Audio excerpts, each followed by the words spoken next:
नमो भगवते वासुदेवाय नमः। जय माता रानी। दोस्तों, आपके अपने चैनल धर्म साधना में आपका बहुत बहुत स्वागत है। माँ भगवती दुर्गा की कृपा आप और आपके पूरे परिवार पर सदा सर्वदा बनी रहे। दोस्तों, वट सावित्री का व्रत सुहागिन महिलाओं के लिए एक वरदान की तरह होता है। इस दिन व्रत धारण करके और अपने अखंड सौभाग्य की प्राप्ति के लिए वट वृक्ष की परिक्रमा की जाती है। वट वृक्ष के नीचे सत्यवान और सावित्री की पूजा करते हैं और इसके साथ ही शिव पार्वती और लक्ष्मी नारायण की भी आराधना की जाती है, क्योंकि शास्त्रों के अनुसार वट सावित्री व्रत के दिन 16 श्रृंगार करके और अगर वट वृक्ष की पूजा आराधना की जाती है तो अखंड सौभाग्य की प्राप्ति होती है, पति की आयु भी लंबी होती है, पति को सुख समृद्धि की भी प्राप्ति होती है और दाम्पत्य जीवन सुखमय होता है। वट वृक्ष की पूजा करने से सुख समृद्धि, सौभाग्य और संतान की प्राप्ति होती है, क्योंकि धार्मिक शास्त्रों के अनुसार इसी दिन सावित्री ने सत्यवान के प्राणों की रक्षा यमराज से की थी। इसलिए 16 श्रृंगार करके महिलाएं अखंड सौभाग्य की प्राप्ति के लिए बरगद के वृक्ष की परिक्रमा करती हैं, कच्चा सूत बरगद के वृक्ष में लपेटती हैं और अपने पति की लंबी आयु की कामना करती हैं। तो इस बार वट सावित्री का जो व्रत है वो 30 मई को है और एक बहुत ही दुर्लभ संयोग है इस बार के वट सावित्री के व्रत में। देखिए, इस बार सोमवती अमावस्या भी हमें प्राप्त हो रही है वट सावित्री व्रत वाले दिन, जो कि अखंड सौभाग्य के लिए ही मानी जाती है। सोमवती अमावस्या के दिन भी पीपल की परिक्रमा की जाती है। सौभाग्यवती महिलाएं पीपल की जड़ में मीठा जल अर्पित करके पीपल की परिक्रमा करती हैं। कच्चा सूत लपेटते हुए पीपल की भी परिक्रमा की जाती है। तो इस बार बहुत ही दुर्लभ संयोग में सोमवती अमावस्या भी है और वट सावित्री का व्रत भी है। ऐसे में बहुत से लोगों के प्रश्न हैं कि सोमवती अमावस्या और वट सावित्री का व्रत एक साथ कैसे करें, एक साथ दोनों वृक्षों की परिक्रमा कैसे करें और पीपल की परिक्रमा हमें कब करनी चाहिए, और जो गर्भवती महिलाएं हैं क्या वो वट वृक्ष की परिक्रमा कर सकती हैं, पूजा कर सकती हैं, व्रत किस प्रकार से करें। तो बहुत सारे प्रश्न आप लोगों के कमेंट बॉक्स में आए हुए हैं, जैसे कि कुंवारी लड़कियां क्या वट सावित्री का व्रत कर सकती हैं और किस प्रकार से करना चाहिए उन्हें वट सावित्री का व्रत।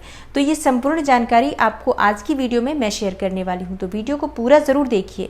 और अगर आपको आज की वीडियो अच्छी लगे तो लाइक भी ज़रूर कीजिए, शेयर भी ज़रूर कीजिए फैमिली फ्रेंड्स के साथ। और चैनल पर पहली बार आए हैं, अगर अभी तक आपने चैनल को सब्सक्राइब नहीं किया है तो आज की वीडियो अगर आपको अच्छी लगे तो चैनल को सब्सक्राइब ज़रूर कर लीजिए और बेल बटन को भी प्रेस कर लीजिए। तो इससे ये होगा कि इस चैनल पर जो नई वीडियो अपलोड होंगी उनकी नोटिफिकेशन आपको सही समय पर प्राप्त होगी।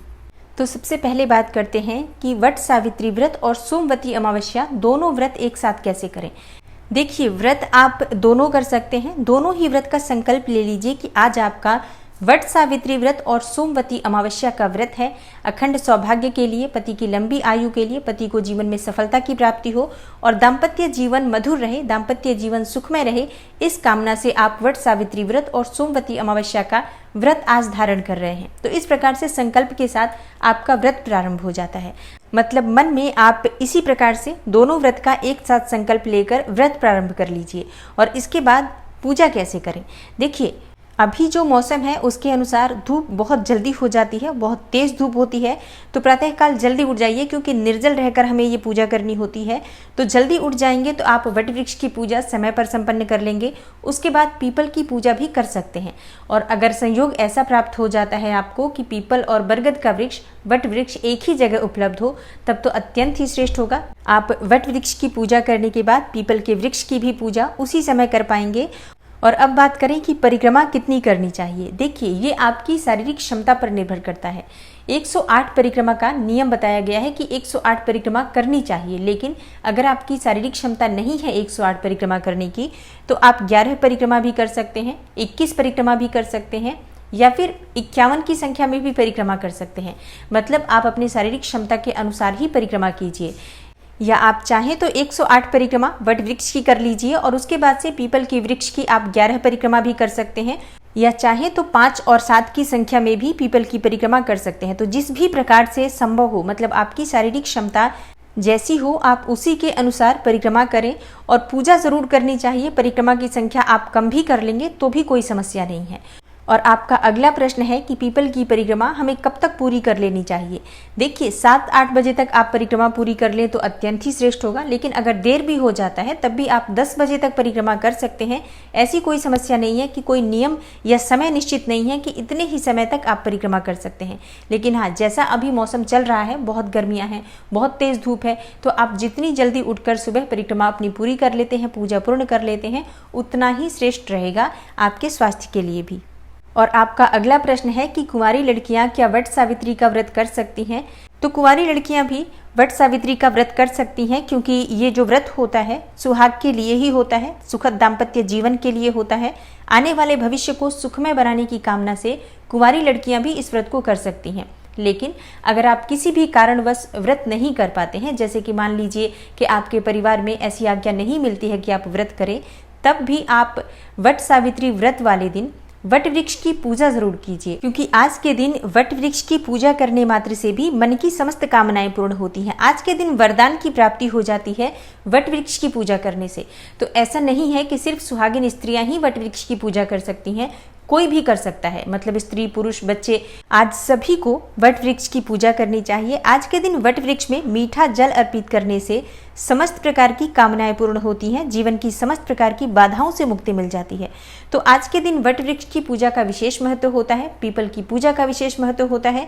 तो आज सोमवती अमावस्या भी है, वट सावित्री व्रत भी है, तो आज पीपल की पूजा और वट की पूजा करना बहुत ही श्रेष्ठ माना जाता है। लेकिन सुहागिन स्त्रियां जो होती हैं उनकी पूजा विशेष होती है, बहुत ही विशेष वस्तुएं वो वहां पर अर्पित करती हैं। लेकिन बाकी लोग जो पूजा करना चाहते हैं वो पीपल और वट वृक्ष में जल अर्पित कर सकते हैं, धूप दीप अर्पित कर सकते हैं और अपने मन की कामना कर सकते हैं, परिक्रमा कर सकते हैं। और हाँ, चाहे तो कच्चा सूत भी लपेट सकते हैं।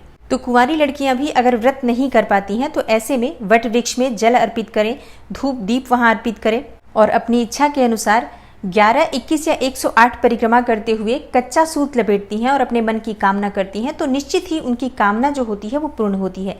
आगे चलकर वैवाहिक जीवन सुखमय होता है और इस उपाय को करने से सुख समृद्धि और सौभाग्य की भी प्राप्ति होती है। तो अब बात करते हैं अगले प्रश्न के बारे में, जो कि गर्भवती महिलाओं के लिए है कि गर्भवती महिलाएं ये व्रत कैसे करें और इसके साथ ही परिक्रमा करें या ना करें। देखिए, गर्भवती महिलाएं व्रत कर सकती हैं, व्रत करने में कोई समस्या नहीं है। जब तक पूजा नहीं होती है तब तक ही निर्जल रहना होता है, उसके बाद आप जल ग्रहण कर सकते हैं, फलाहार कर सकते हैं, तो ऐसी कोई बहुत समस्या नहीं है। लेकिन परिक्रमा नहीं करनी चाहिए। तो आप पूजा कर लीजिए, वट वृक्ष अगर आपके घर के आसपास है तो जाकर पूजा कर सकते हैं।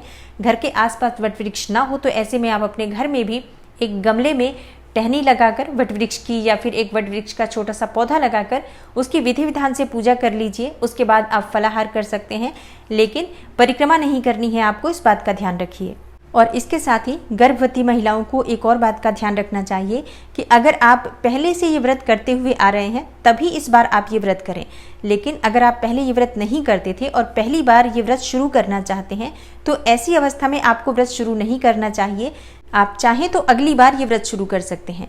लेकिन अगर आप पहले से ये व्रत कर रहे हैं, मतलब पहले आप ये व्रत कर चुके हैं, तो अब आप ये व्रत कर सकते हैं। सिर्फ परिक्रमा नहीं करनी है, बस इसी बात का ध्यान रखना है। तो ये है आज की वीडियो, आशा करती हूँ आपको पसंद आई होगी।